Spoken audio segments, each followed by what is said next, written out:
You mentioned in one of your last talks that petroleum wasn't what we thought it was, that it wasn't a fossil fuel, that it didn't come from fossil animal. Yeah. Is it just a mineral? Is it a mineral like any other mineral? Is that how it, what would you say? What's the origin of you see, petroleum?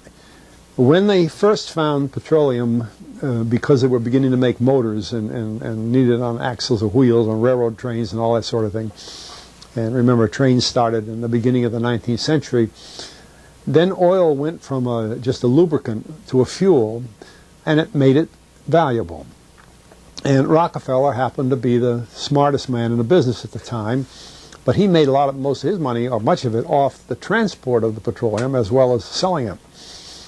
But one thing they realized was, because oil is putting a price on oil is like putting a price on a pail of water. You know, no initial cost. It's in the ground, and in those days they were, some of it almost what you'd call surface mining the oil. They didn't go down deep.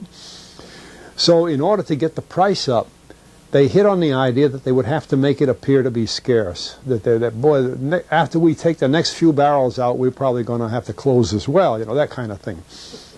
Well, a very fortuitous event. In 1892, there was a convention in Geneva of scientists to determine what organic substances are. Well, the definition of organic is a substance with hydrogen, oxygen, and carbon. And so it's usually a living substance, a tree. You analyze a dead tree, hydrogen, carbon, and oxygen, and grass, and so on, living things. Animals, we are hydrogen, oxygen, and carbon.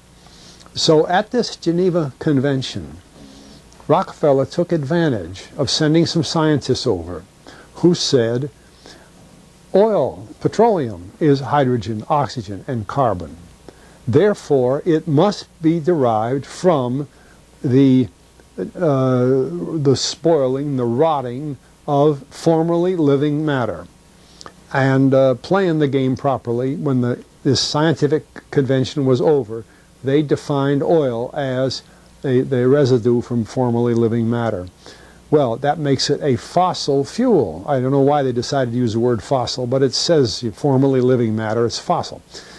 Well, of course, today, and another thing we should know is that there has never been a fossil, a real fossil, found below 16,000 feet.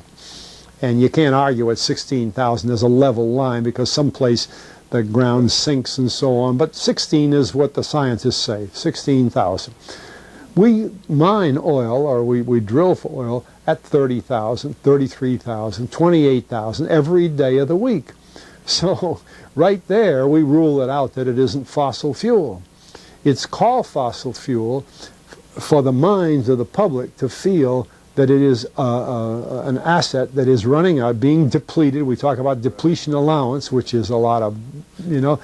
And actually, if you know the world's oil supply, you know that it is not going to run out for an awfully long time. It is the second most prevalent liquid on Earth. And we haven't begun to dig. Well, with all that background, you see, the people in charge of the petroleum business, for perfectly reasonable business things, like any other man in a business, wants to keep his price as high as he can get away with. And the way to do is just say, well, there's no more. The last barrel is going to cost $1,000, and then it's all done. And they preach that stuff. What bothers me is that in geology books, it's in there. The geologists say it's a fossil fuel.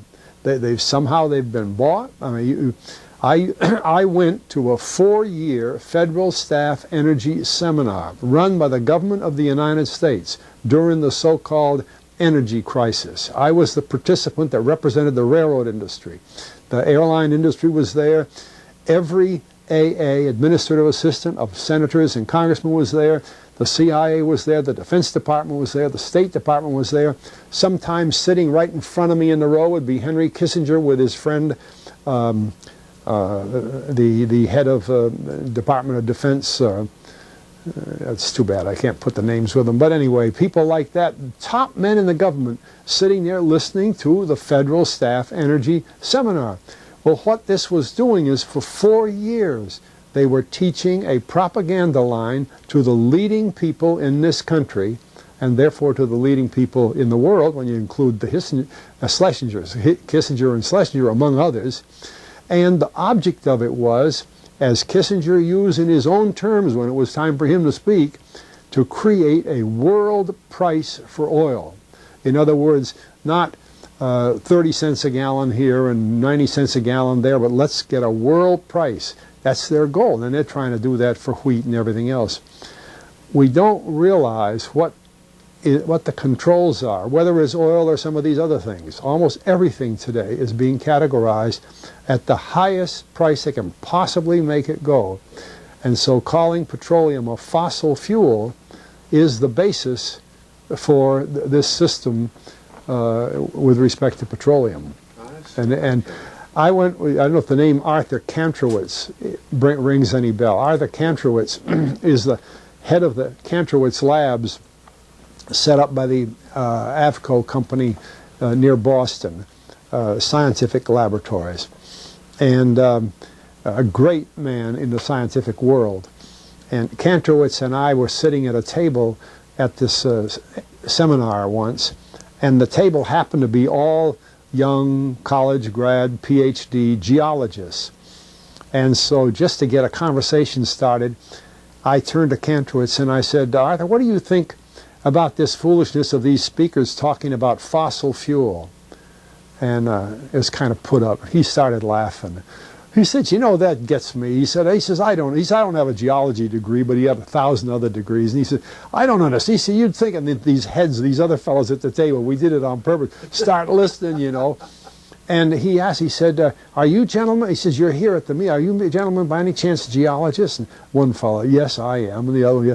He said, well, why don't you tell me? He said, why is oil, you know, and he went on like that. We brought the house down because nobody could argue with Kantrowitz. He like Einstein. People aren't going to, and he told him right there, he said, just drop it. But it's in all the books and in all the papers. But it started from that strange meeting in 1892, a scientific convention.